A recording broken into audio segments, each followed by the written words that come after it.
Let me say this, like I told you, I'm not going to try to kill him. I'm not going to try to kill anybody. I'm going to beat him. Obviously, the champion enters tonight's fray, shaken with a full loss of confidence. Shaken? Ronnie Lyle ne venait pas au combat avec des paroles en l'air.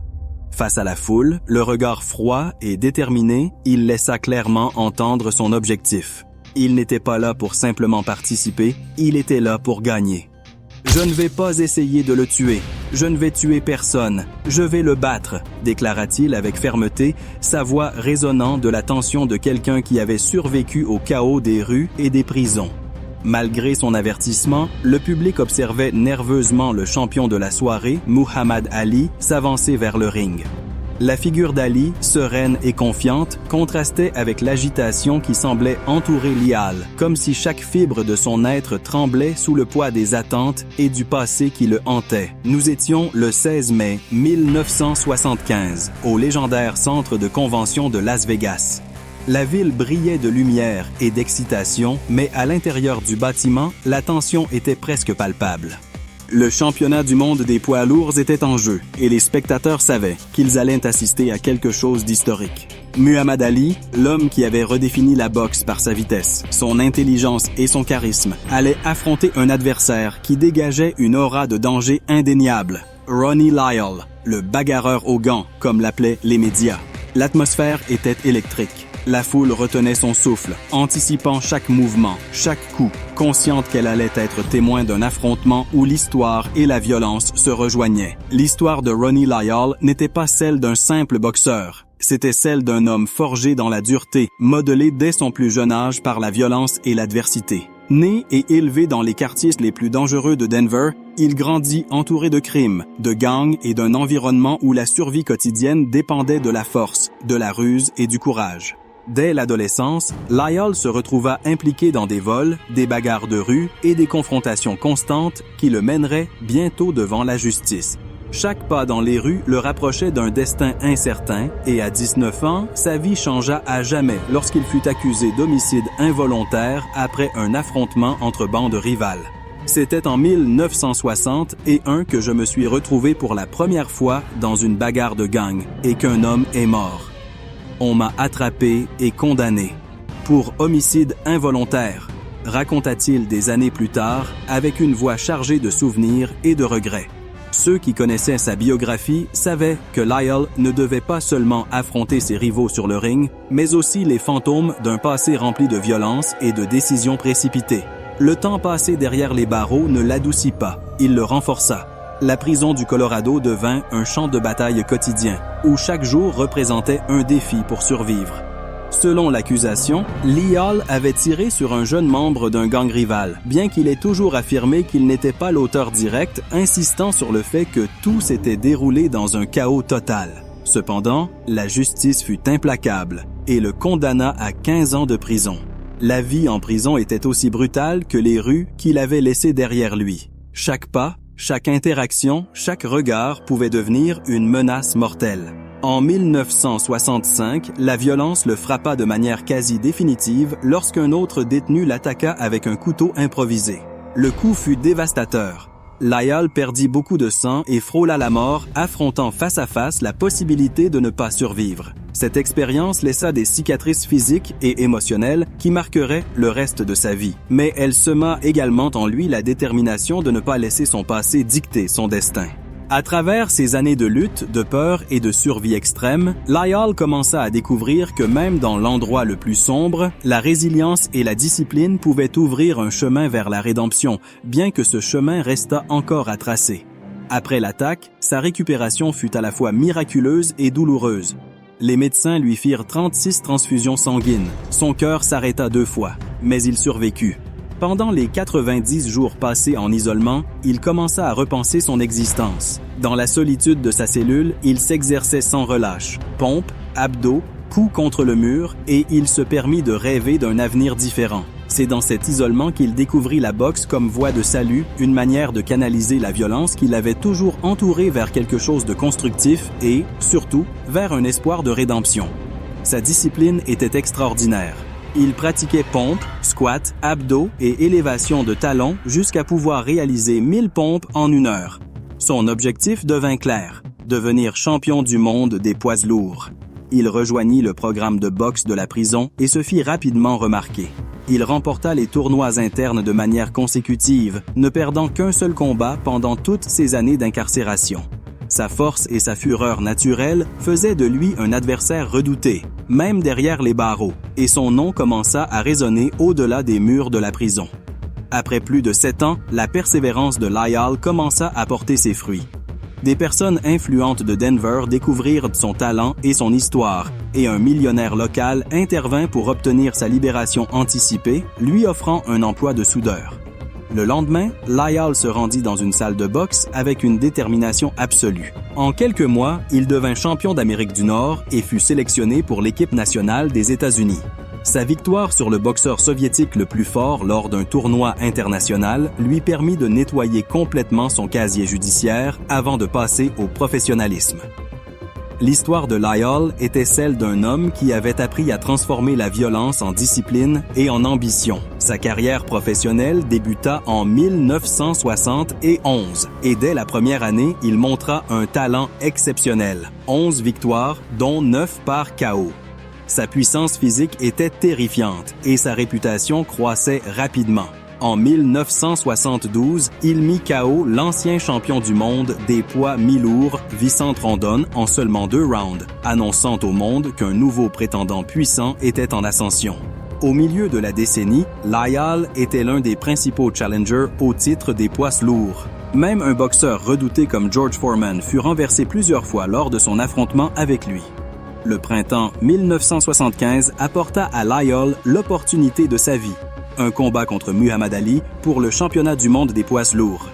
Lyle était rempli de confiance et de détermination froide et n'hésita pas à provoquer le champion.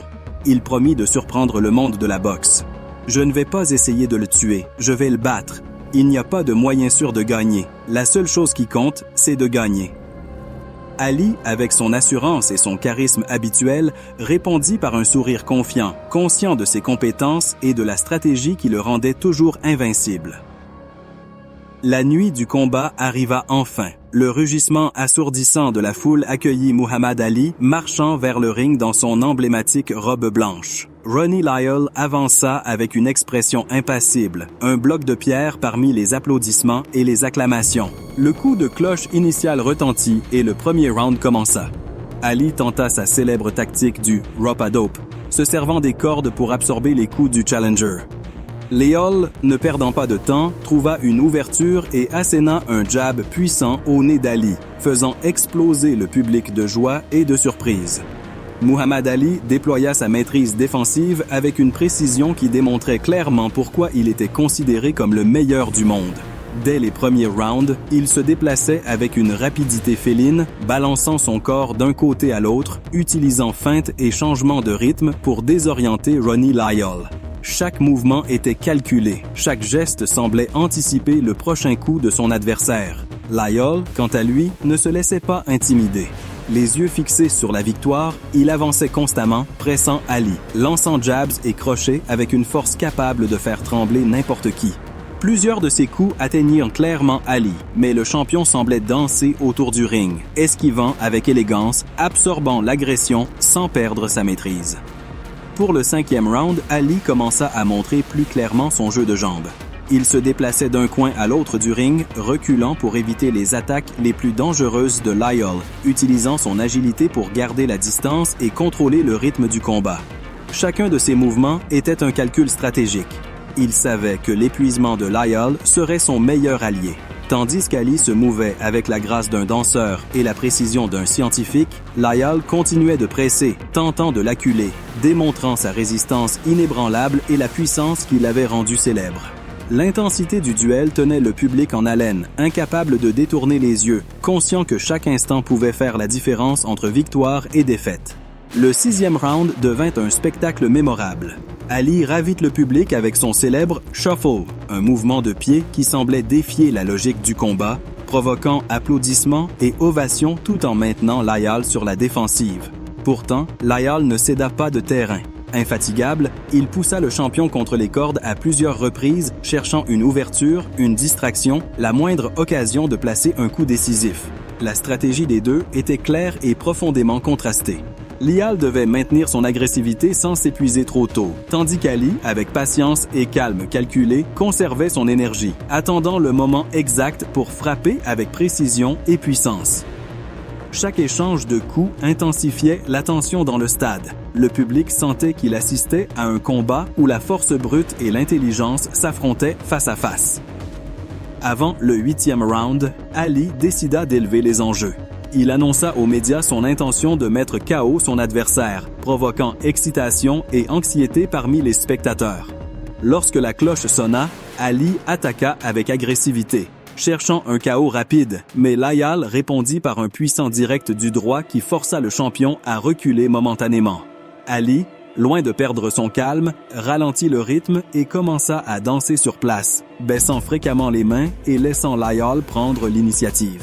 Ce n'était pas une erreur, cela faisait partie de sa stratégie magistrale, forçant le challenger à dépenser son énergie dans des attaques infructueuses tandis qu'il préservait la sienne. La foule, impatiente et extasiée à la fois, observait Layal sembler dominer les rounds, démontrant force et endurance exceptionnelles. La tension était palpable. Personne ne pouvait prévoir comment se terminerait le combat. À mesure que le combat avançait, les signes de fatigue commencèrent à apparaître chez Layal. Au 11e round, sa respiration était plus lourde, ses mouvements moins agiles et sa résistance commençait à céder face au rythme calculé d'Ali. Le champion ne laissa pas passer l'opportunité. D'un direct du droit dévastateur, suivi d'une rafale de jabs et d'uppercuts rapides comme l'éclair, Ali accula Layal contre les cordes. Le challenger, épuisé et surpris par la précision et la vitesse du champion, tenta de se protéger, mais ne put contre-attaquer efficacement. Ferd Hernandez, l'arbitre, intervint au moment exact, arrêtant le combat et déclarant le KO technique en faveur de Muhammad Ali. Bien que deux juges avaient Layal en tête sur leur carte, la suprématie du champion lors des derniers échanges démontra clairement la différence entre un stratège accompli et un adversaire formidable mais limité par la fatigue. La réaction du public fut immédiate et assourdissante. Les applaudissements et ovations célébraient non seulement la victoire d'Ali, mais aussi la démonstration de son intelligence tactique, sa résistance et sa capacité à contrôler un combat même lorsque la force brute semblait dominer. L'arrogance de Layal s'effondra devant l'évidence. Il avait affronté un véritable maître et sa fierté fut réduite en miettes. Ali, avec respect et humilité, reconnut la puissance de Layal, le qualifiant comme l'un des coups les plus durs qu'il ait affronté dans sa carrière. Quant à Lial, il poursuivit sa trajectoire, affrontant d'autres grands boxeurs, y compris George Foreman, mais n'atteignit jamais le titre mondial. Cette nuit-là, à Las Vegas, laissa une leçon indélébile. La grandeur ne se mesure pas par la violence du passé ni par la force physique, mais par l'habileté, la stratégie et le sang-froid. Le combat démontra que même les adversaires les plus puissants peuvent être surpassés par l'intelligence et la technique, et que patience, calcul et endurance sont des armes aussi décisives que n'importe quel coup de poing.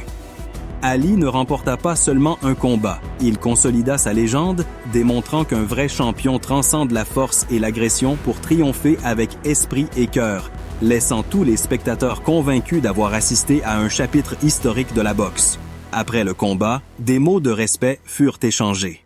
Chiqui Ferrara souhaita bonne chance à Layal, qui acquiesça humblement.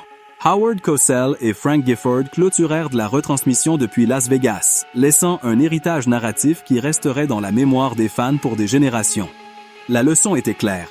Même la force brute et l'expérience de la violence ne peuvent surpasser l'intelligence et la préparation d'un vrai champion. La défaite fut un coup dur pour Lial. Il avait promis de battre Ali facilement, comptant sur son expérience des rues et de la prison. Cependant, la réalité montra que ses compétences ne suffisaient pas contre un adversaire combinant technique, stratégie et endurance.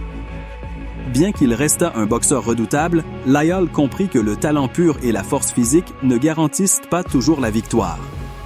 Le 16 mai 1975 devint un moment crucial dans l'histoire de la boxe. Le combat montra que même les frappeurs les plus puissants peuvent être surpassés par technique et stratégie. La capacité d'Ali à rester calme sous pression, à encaisser les coups et à exploiter chaque ouverture consolida sa réputation comme l'un des plus grands de tous les temps. La victoire de Muhammad Ali laissa des leçons bien au-delà du ring. Chaque mouvement du champion enseignait qu'il ne faut jamais sous-estimer un adversaire, que l'énergie doit être conservée stratégiquement et que les opportunités doivent être exploitées avec précision. L'histoire de Ronnie Lyle montra que l'expérience passée, aussi intense ou violente soit-elle, ne remplace pas une préparation méticuleuse ni une vision tactique. En boxe, comme dans la vie, l'esprit peut surpasser la force brute lorsqu'il est combiné à discipline, patience et stratégie. Après le dernier coup de cloche, les lumières du stade commencèrent à s'éteindre, mais l'euphorie du public ne faiblit pas. Ali célébra sa victoire avec calme, remerciant les fans et montrant du respect envers son adversaire. Lyle, épuisé mais conscient de l'ampleur du défi affronté, quitta le ring avec dignité. Cette nuit-là, les spectateurs furent témoins d'un chapitre historique où stratégie, endurance et courage s'entrelacèrent parfaitement. Chaque coup, chaque mouvement, chaque décision montrait que le vrai champion possède non seulement la force physique, mais aussi intelligence et contrôle émotionnel. Le combat entre Ali et Lyle devint un exemple légendaire de bravoure et de maîtrise. Ali émergea non seulement comme champion, mais comme symbole de la manière dont esprit et corps, travaillant en harmonie, peuvent surmonter n'importe quelle adversité. L'histoire de Lyle, bien que puissante, demeura un avertissement. Puissance et violence seules ne suffiront jamais à vaincre ceux qui maîtrisent leur art. Et comme toujours, si vous voulez continuer à découvrir des histoires épiques de boxe et comprendre comment les grands champions pensent, analysent et agissent sur le ring, abonnez-vous maintenant et activez la cloche pour ne manquer aucune vidéo. Likez, partagez et accompagnez-nous dans ce voyage à travers l'histoire des plus grands.